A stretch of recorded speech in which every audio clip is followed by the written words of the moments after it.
Hello दोस्तों, आप सभी का स्वागत है आपके अपने चैनल जॉब जॉय में। तो दोस्तों, जैसा कि हमने आपको हमारे पिछले वीडियो में बताया था कि एसएससी जीडी का जो नोटिफिकेशन है वो 5 सितंबर को आउट होगा। तो दोस्तों, ठीक 5 सितंबर को आपका एसएससी जीडी का नोटिफिकेशन आउट हो गया है। तो दोस्तों, क्या कुछ चेंजेस हुए हैं इस बार 2025 में पिछले साल की तुलना में? क्या एग्ज़ाम पैटर्न है, कितना इसका इम्पोर्टेंट डेट्स क्या क्या हैं? तो दोस्तों, सभी चीज़ों के बारे में विस्तार से बात करने वाले हैं इस वीडियो में। तो दोस्तों, पूरी जानकारी के लिए वीडियो को अंत तक जरूर देखें। और दोस्तों, अगर इससे पहले आप हमारे चैनल पर पहली बार विजिट कर रहे हों तो सभी सरकारी भर्तियों की लेटेस्ट और ऑथेंटिक अपडेट्स के लिए हमारे चैनल को ज़रूर सब्सक्राइब करें। साथ ही बेल आइकन को भी प्रेस करें, जिससे आने वाली वीडियोज़ की नोटिफिकेशन आपको समय पर मिलती रहे। तो दोस्तों, जो इसका डिटेल नोटिफिकेशन है वो आपकी देख सकते हैं अपनी स्क्रीन पर। तो दोस्तों, इंपॉर्टेंट डेट्स की अगर हम बात करें तो इसके जो एग्ज़ाम फॉर्म हैं वो 5 सितंबर से चालू होने वाले हैं और इसकी लास्ट डेट यहाँ पे 14 अक्टूबर रहने वाली है। और दोस्तों, फ़ी पेमेंट करने की लास्ट डेट यहाँ पे 15 अक्टूबर यहाँ पे रखी गई है एसएससी के द्वारा। और दोस्तों, यदि आप फॉर्म भरते समय अगर कोई गलती करते हैं तो उसके करेक्शन के लिए इसमें करेक्शन विंडो आपकी 5 नवंबर से स्टार्ट होगी और 7 नवंबर तक आप अपने फॉर्म में करेक्शन कर सकते हैं। और दोस्तों, सबसे इम्पोर्टेंट बात कि जो इसका टेंटेटिव एग्ज़ाम शेड्यूल यहाँ पे एसएससी द्वारा जारी किया है, तो दोस्तों जनवरी से और फरवरी तक आपकी एग्ज़ाम चलने वाली है, क्योंकि वरीयस शिफ्ट में ये एग्ज़ाम होता है, क्योंकि बहुत सारे कैंडिडेट इसमें एग्ज़ाम देते हैं। तो ऑलमोस्ट 1 महीना आपकी एग्ज़ाम यहाँ पे चलने वाली है। और दोस्तों, हम बात करते हैं इसमें आगे। तो दोस्तों, जो आपका वैकेंसीज़ की अगर बात करें, पहले हम पे स्केल की बात कर लेते हैं। दोस्तों, पे स्केल जैसे 21,700 से 69,100 रुपये, यानी कि आपका जो लेवल 3 के अकॉर्डिंग आपका पे स्केल रहने वाला है। और दोस्तों, बात करें इसमें तो इसमें नंबर ऑफ़ वैकेंसीज़ की, तो दोस्तों ये अलग अलग स्टेट वाइज वैकेंसीज़ आपको देखने को मिलेंगी। कैटेगरी वाइज इसमें डिस्ट्रीब्यूशन किया हुआ है वैकेंसीज़ का। तो दोस्तों, हम बात करें इसमें टोटल जो मेल कैंडिडेट के लिए वैकेंसी हैं 35,612 कैंडिडेट हैं। और दोस्तों, जो फीमेल के लिए वैकेंसीज़ हैं 3,869 वैकेंसीज़ फीमेल कैंडिडेट्स के लिए यहाँ पे देखने को मिलेंगी। और दोस्तों, इसके लिए जो ओवरऑल जो वैकेंसीज़ हैं जिस पे नोटिफिकेशन निकाला है 39,481 पदों के लिए भर्ती नोटिफिकेशन निकाला है दोस्तों।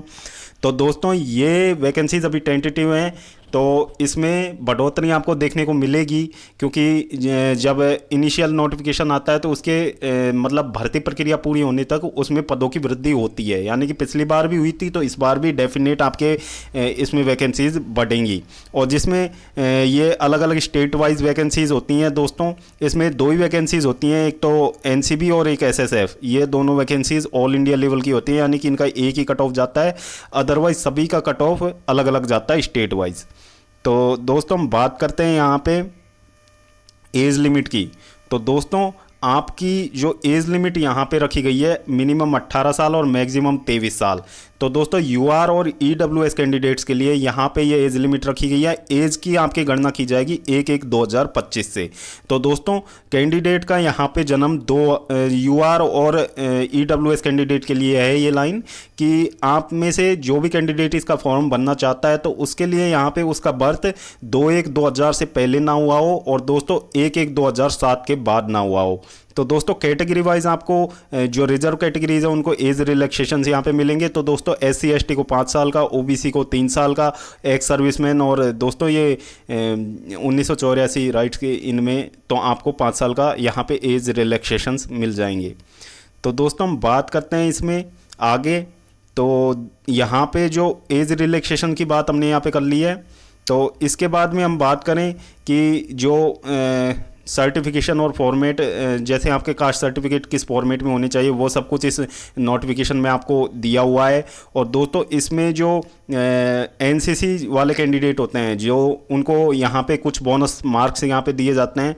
तो दोस्तों, एनसीसी जो सी कैटेगरी का जो सर्टिफिकेट होता है उसमें 5% और बी कैटेगरी की में 3% और ए कैटेगरी की में 2% का यहाँ पे आपको बोनस मार्क्स भी दिए जाते हैं।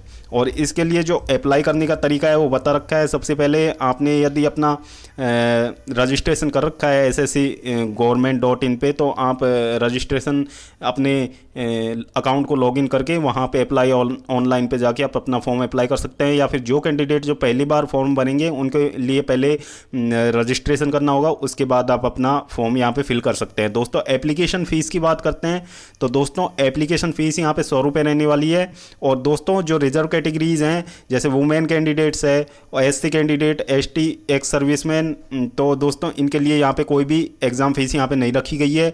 तो दोस्तों फीस पेड का जो फीस पेमेंट करने का मीडियम आपका ऑनलाइन रहने वाला है। भीम यूपीआई से पेमेंट कर सकते हैं, नेट बैंकिंग, और दोस्तों अदर आपके वीज़ा, मास्टर कार्ड, दोस्तों आप अपने डेबिट कार्ड के माध्यम से भी यहाँ पे फीस जमा कर सकते हैं। और फीस जमा करने की लास्ट डेट यहाँ पे 15 अक्टूबर रात 11 बजे तक आप अपने फीस का पेमेंट कर सकते हैं। और दोस्तों जैसा कि हमने आपको स्टार्टिंग बता दिया, इसका करेक्शन विंडो 5 नवंबर से चालू होने वाला है। 7 नवंबर तक आप अपने इसमें फॉर्म में करेक्शन कर सकते हैं यदि आपसे कोई गलती हो जाती है तो। और दोस्तों यहाँ पे हम बात करते हैं कि जो एग्ज़ाम सेंटर्स की, तो ऑल इंडिया ये एग्ज़ाम होने वाली है। तो दोस्तों इसमें जो एग्ज़ाम सेंटर्स आपको दिए हुए हैं स्टेट वाइज, तो जो रीजन वाइज जिन भी स्टेट्स में ये एग्ज़ाम सेंटर हैं, आप अपने एग्ज़ाम सेंटर इसके थ्रू आप इसमें भर सकते हैं। दोस्तों स्कीम ऑफ एग्जामिनेशन की बात करें तो दोस्तों आपका एग्जामिनेशन जो सीबीटी बेस आपका एग्ज़ाम होने वाला है, उसके लिए आपके पार्ट ए में जनरल इंटेलिजेंस के 20 क्वेश्चन रहने वाले हैं। और दोस्तों आपके मैक्सिमम मार्क्स यानी कि एक क्वेश्चन 2 नंबर का रहने वाला है।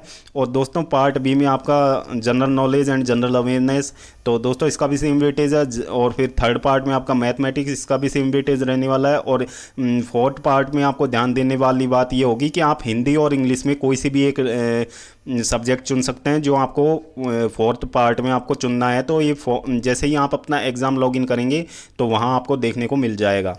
तो दोस्तों ये टोटल ये जो आपका एग्ज़ाम है वो 80 क्वेश्चन आपको 1 घंटे के अंदर अंदर सॉल्व करने होंगे। तो जो स्पेशल कैटेगरी के कैंडिडेट हैं उनके लिए एडिशनल टाइम भी दिया जाएगा। और दोस्तों इसके लिए नेगेटिव मार्किंग आपकी रहने वाली है 0.25 नंबर, यहाँ पे आपकी नेगेटिव मार्किंग यहाँ पे रहने वाली है।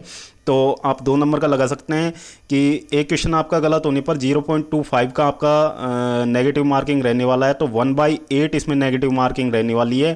तो नेगेटिव मार्किंग का कोई इतना बड़ा रोल है नहीं, तो कैंडिडेट इसमें मैक्सिमम अटैम्प्ट ही करते हैं, तो मैक्सिमम अटैम्प्ट आप कर सकते हैं। तो आपका ये जैसे सिलेबस बताया हुआ है कि क्या क्या आपके एग्ज़ाम में सिलेबस रहने वाला है। और दोस्तों इसके बाद जैसे ही आप एग्ज़ाम क्लियर करते हो, जो भी शॉर्ट लिस्टेड कैंडिडेट होते हैं उनको यहाँ पे पीईटी के लिए बुलाया जाता है। तो दोस्तों पीईटी में क्या रहता है आपके, तो दोस्तों 5 किलो जो मेल कैंडिडेट्स हैं उनके लिए यहाँ पे 5 किलोमीटर की रेस होती है 24 मिनट के अंदर। और दोस्तों फीमेल कैंडिडेट हैं उनके लिए 1.6 किलोमीटर की रेस होती है 8.5 मिनट के अंदर। और दोस्तों जो लद्दाख रीजन से बिलोंग करते हैं कैंडिडेट उनके लिए यहाँ पे रिलैक्सेशंस होते हैं, यानी कि उनके लिए टाइमिंग बढ़ा दिया जाता है। तो जो लद्दाख के जो कैंडिडेट हैं उनके लिए मेल के लिए यहाँ पे 1.6 किलोमीटर की रेस होने वाली है 7 मिनट में। और जो फीमेल कैंडिडेट हैं उनके लिए 800 मीटर की रेस होने वाली है 5 मिनट के अंदर। तो दोस्तों ये आपका पीईटी टेस्ट का जो था क्राइटेरिया। और दोस्तों अगर हम बात करें यहाँ पे पीएसटी की, तो दोस्तों इसमें जो मेल कैंडिडेट्स हैं उनके लिए 170 सेंटीमीटर हाइट चाहिए और फीमेल कैंडिडेट की 157 सेंटीमीटर हाइट चाहिए। और दोस्तों जो कैंडिडेट रिजर्व कैटेगरीज को बिलोंग करते हैं तो उनके लिए यहाँ पे अलग अलग यहाँ पे छूट दे रखी है। जैसे ऑल इंडिया एसटी को यहाँ पे 162 मेल कैंडिडेट को 162.5 सेंटीमीटर की हाइट चाहिए, फीमेल कैंडिडेट्स को 150 सेंटीमीटर की हाइट चाहिए। और दोस्तों जो नॉर्थ ईस्टर्न स्टेट के कैंडिडेट हैं वहाँ के एसटी के लिए 157 सेंटीमीटर मेल के लिए, 147.5 फीमेल के लिए। और दोस्तों जो लेफ्ट विंग जो कैंडिडेट हैं जो उनको वहाँ पे 160 सेंटीमीटर, 147.5 सेंटीमीटर फीमेल के लिए। और दोस्तों जैसा कि आप देख सकते हैं इसमें यूटीज़ के लिए भी अलग से रिलैक्सेशन दिया हुआ है। तो इस तरीके से आपका पीएसटी के लिए अलग अलग क्राइटेरिया दिया हुआ है। और दोस्तों अगर हम बात करें यहाँ पे चेस्ट की, तो दोस्तों अनएक्सपेंड चेस्ट होनी चाहिए आपकी 80 सेंटीमीटर जो यूआर और ईडब्ल्यूएस कैंडिडेट हैं। और दोस्तों मिनिमम 5 सेंटीमीटर एक्सपेंशन आपका चेस्ट का होना चाहिए। और दोस्तों रिजर्व कैटेगरीज के लिए आप देख सकते हैं इसमें छूट दी हुई है। तो दोस्तों आपका वेट जो आपकी एज के अकॉर्डिंग और मेडिकल स्टैंडर्ड के अकॉर्डिंग और आपकी हाइट के अकॉर्डिंग होना चाहिए। तो आपका वेट आप यहाँ पे आपका वेट उसके अकॉर्डिंग मापा जाएगा। और दोस्तों इसके आगे हम बात करते हैं तो यहाँ पे ये सारी कैंडिडेट ये सारी जो डिटेल्स दी हुई हैं। मोड ऑफ सिलेक्शन की बात करें तो दोस्तों आपका पहले सीबीटी बेस एग्ज़ाम होगा, उसके बाद आपका जो भी शॉर्ट लिस्टेड कैंडिडेट होंगे उनका पीएचटी कंडक्ट करवाया जाएगा, उसके बाद उनका पीईटी कंडक्ट करवाया जाएगा। और दोस्तों जो कैंडिडेट पीईटी पीएचटी को क्वालिफाई करेंगे उन्हें मेडिकल एग्जामिनेशन के लिए और डॉक्यूमेंट वेरिफिकेशन के लिए बुलाया जाएगा। तो ये सब कुछ आपका मोड ऑफ सिलेक्शन था। तो दोस्तों मिनिमम जो मार्क्स चाहिए वो यूआर के लिए 30%, ओबीसी और ईडब्ल्यूएस के लिए 25%, और दोस्तों अदर कैटेगरीज हैं उनके लिए यहाँ पे 20% नंबर यहाँ पे मिनिमम क्वालिफाइंग मार्क्स यहाँ पे रखा गया है। और दोस्तों ये सर्टिफिकेट जो एनसीसी सर्टिफिकेट रखते हैं कैंडिडेट उनके लिए बोनस मार्क्स भी यहाँ पे दिए जाएंगे। तो दोस्तों इसमें जो आपका जो जैसे कि कौन सा ऑप्शन आपको यहाँ पे सेलेक्ट करना होगा, यहाँ पे प्रेफरेंस सेलेक्ट करनी होगी। यानी कि आप पहले क्या चूज़ करते हैं, यदि आप बीएसएफ चूज़ करते हैं, सीआईएसएफ चूज़ करते हैं, सीआरपीएफ, जैसा भी आपका मन हो तो आप उसके लिए आपको वरीयता देनी पड़ेगी। तो दोस्तों ये सब आप नोटिफिकेशन में ढंग से पढ़ लीजिएगा और कितनी कितनी वैकेंसीज़ हैं और आपको क्या चाहिए उसके अकॉर्डिंग आप इसे अपनी प्रेफरेंस को डालिएगा, क्योंकि प्रेफरेंस जो एक बार आपने दे दी तो उसके बाद वो वहाँ पे चेंज नहीं की जाएगी, प्रेफरेंस आपकी सेम रहेगी। और यही बात इन्होंने ये जो नोटिफिकेशन में ये 14.12 नंबर ये पैरा है इसमें स्पष्टली यहाँ पे लिखा हुआ है कि आप एक बार जो प्रेफरेंस आपने दे दी उसके बाद आप प्रेफरेंस चेंज नहीं कर पाएंगे। और दोस्तों जिस भी डोमिशियल मतलब जिस भी आप स्टेट से बिलोंग करते हैं वहाँ का डोमिशियल सर्टिफिकेट आपको देना होगा। तो वहाँ के डोमिशियल सर्टिफिकेट के अकॉर्डिंग ही आपका जो फाइनली डॉक्यूमेंट वेरिफिकेशन में आपसे मांगा जाएगा। और दोस्तों इसमें हम बात करें कि जो ये यहाँ पे बाकी सब दिया हुआ है, ये इतना सारा ये नोटिफिकेशन दिया हुआ है। और दोस्तों ये कैंडिडेट्स के लिए यहाँ पे कुछ इम्पोर्टेंट इंस्ट्रक्शंस दिए हुए हैं फॉर्म भरने को लेके कि आप किस तरीके से अपना फॉर्म अप्लाई करेंगे, वो सब इसमें बताया हुआ है। तो आप उसके अकॉर्डिंग अपना फॉर्म अप्लाई कर सकते हैं। और दोस्तों यहाँ पे अगर हम बात करें तो कैंडिडेट का डाउट रहता है कि कितने गुना कैंडिडेट को यहाँ पे सीबीटी में पास करवाया जाएगा, कितने गुना कैंडिडेट्स डॉक्यूमेंट वेरिफिकेशन के लिए जाएंगे। तो उसका इन्होंने स्पष्ट रूप से यहाँ पे मेंशन किया हुआ है कि जो आपकी सीबीटी बेस एग्ज़ाम होगा उसके बाद आपके जो 8 गुना कैंडिडेट हैं, 8 गुना कैंडिडेट आपके जो सीबीटी बेस एग्ज़ाम के बाद आपके पीईटी पीएचटी टेस्ट के लिए बुलाए जाएंगे। यानी कि 8 गुना कैंडिडेट को आपके सीबीटी और सीबीटी एग्ज़ाम के बाद आपको पीईटी पीएचटी टेस्ट के लिए बुलाया जाएगा।